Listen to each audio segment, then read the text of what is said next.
আমি প্রথম থেকে যদি শুরু করি, আমার হচ্ছে ব্লগিংয়ের আসার আগে আমি কিন্তু আগে ছিলাম ডিজিটাল মার্কেটার। আমার ফেসবুক, ইউটিউব, ইনস্টাগ্রাম এগুলো অনেক বেশি ভালো লাগতো এবং এগুলো নিয়ে হচ্ছে আমি মানে ঘাটাঘাটি করছি এবং কোর্সও করছি। তো এখান থেকে যাওয়ার পরে তো ফেসবুকে মোটামুটি দেখলাম, তো সময়টা ছিল এখন 2022 সালের দিকে। তখন হচ্ছে মোটামুটি তখন হচ্ছে ভিডিও অনেকেই কম করতো আর কি। তো দেখতাম, ভালো লাগতো। তো এর ফাঁকি দিয়ে হচ্ছে আমার এক ফরেনার ব্লগারের সাথে পরিচয় হয়। তো ওনার সাথে হচ্ছে আমার মিট হয়। তো উনি হচ্ছে আমার ইনভাইটেশনে আমাদের যে একটা বিজু থাকে আমাদের সামাজিক প্রধান উৎসব চাকমাদের যেটা, তো ওখানে হচ্ছে ইনভাইট দিই। তো উনি এখানে আসে, তো ওনার মাধ্যমে হচ্ছে আমার ব্লগিং পেশাতে হচ্ছে চয়েস করা আর কি। তো দেখলাম উনি হচ্ছে যদিও উনি যেহেতু বাইরে থাকেন, ওখানকার কালচার কৃতি উনি দেখাইতেন আর কি। তো আমার খুবই ইচ্ছা ছিল, যেহেতু আমি চাকমা থেকে বিলং করি, তো আমারও ইচ্ছা ছিল যে কেননা নয়, আমিও আমার চাকমার যে কালচার কৃতি সব কিছু আমি তো তুলে ধরতে পারি। তো সে তখন থেকে হচ্ছে উঠে আসে আর কি, তখন থেকে হচ্ছে আমার এই ব্লগিংয়ের পেশাটা চয়েস করা আর কি। তো ভালোই লাগে, যতটুকু সম্ভব আমি আমার মাধ্যমে ফুটিয়ে তোলার চেষ্টা করি আমাদের চাকমাদের খাবার দাবার, বিয়ে অনুষ্ঠান বলেন, যেহেতু আমি তো যাই বিয়ের অনুষ্ঠানে, তো মনে করি যে এগুলা অনেকে দেখাইলে হচ্ছে ভালো লাগবে, কারণ আমাদের সংস্কৃতি অনেক ভিন্ন। যেহেতু আমার জন্ম এখানে, আমার ধর্ম, তারপর সংস্কৃতি সব কিছু যেহেতু এখানে, তো অবশ্যই গুরুত্ব বহন করে, কারণ আমার মাধ্যমে হচ্ছে আমি আমার কালচার ফুটে উঠে জনসাধারণ মানুষের কাছে। আমি যখন থেকে ভিডিও স্টার্ট করছি তখন থেকে হচ্ছে চ্যালেঞ্জিং বলা যায়, কারণ তখন আমার পড়াশোনা ছিল, ইভেন ফ্যামিলিকেও দেখতে হতো।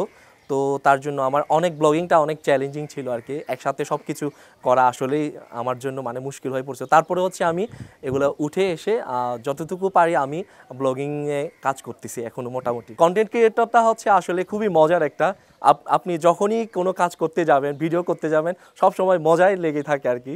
কারণ ভিডিও বানাইতে গেলে হচ্ছে একটু মজার ছলে বানাইতে হয়।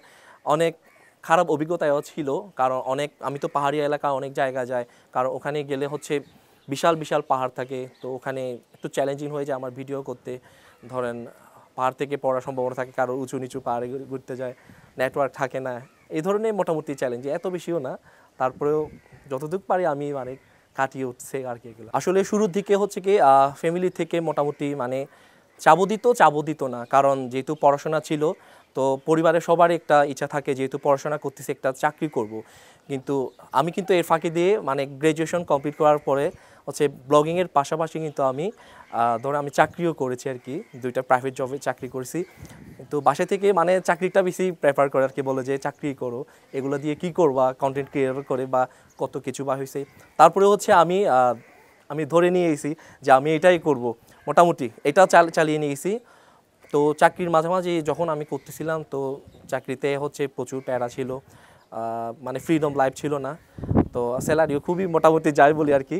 তো ব্লগিং যখন করতেছিলাম মোটামুটি একটা আর্নিং হচ্ছে, তো পরে দিয়ে বলতেছি যে না, আমি যদি এখন ফুল টাইম যদি আমি কন্টেন্ট ক্রিয়েট করি, তখন হচ্ছে ভিডিও মেকিং করি, তখন হচ্ছে আমার ভালো একটা হ্যান্ডসাম আরও বেশি আসতে পারবে। তো পরে দিয়ে হচ্ছে আমি বাসাতেও অনেক বেশি ঝামেলা গেছে। তো পরে দিয়ে বলতেছি ঠিক আছে আমি ভিডিও মেক করি, দেখি কতটুকু যাওয়া যায়। তো আমি চাকরিগুলো ছেড়ে দিয়ে তো হচ্ছে আমি ভিডিও মেক করতেছি, এখন মোটামুটি ভালো একটা রেজাল্ট পেয়েছি। এখন পরিবারের সবাই বলে যে ঠিক আছে, ভালোই। হ্যাঁ অবশ্যই, আমাদের ভিডিওর মাধ্যমে কিন্তু রাঙামাটির বিভিন্ন জায়গায় ফেমাস হয়ে যাচ্ছে আর কি। আমরা চেষ্টা করি রাঙামাটির সৌন্দর্য, খাবার দাবার এগুলা অনেক পরিচিতি লাভ করছে। এখন যারা সমতলে থাকে তারাও কিন্তু আমাদের যে খাবার দাবার বলেন, জায়গা বলেন, এগুলা দেখতে আসেন আর কি। আর খাবারগুলো তো মানে বললামও না, মানে টেস্ট করার জন্য আগ্রহ থাকে আর কি। তো আমি মনে করি আমাদের মাধ্যমে হতে যতটুকু পারি আমি রাঙামাটিকে আমি প্রমোট করতে পারছি। তো ইভেন আমি সামনেতে হচ্ছে আবার করব, যাতে আমাদের রাঙামাটি আরও সমৃদ্ধশালী হোক, আরও সুন্দর হোক, আরও আসুক। সত্যি কথা বলতে অনেকটা দারুণ, এখানে তো অনেকেই সাপোর্ট করে, আবার বাইরে যারা সমতলে থাকে ওনারাও কিন্তু প্রচুর সাপোর্ট করেন। আমি যখনই হচ্ছে ধরেন ঢাকা চট্টগ্রামে ঘুরতে যাই, তো অনেকেই হচ্ছে দেখেই চিনে ফেলে যে দাদা আপনি অমুক না। তো এই বিষয়টা আমার কাছে কিন্তু বেশ ভালো লাগে, যে একটু কথা বলে ভালো মানে মত বিনিময় করে ভালোবাসা প্রকাশ করে। তো এই বিষয়টা আমার জন্য অনেক বেশি ভালো লাগে।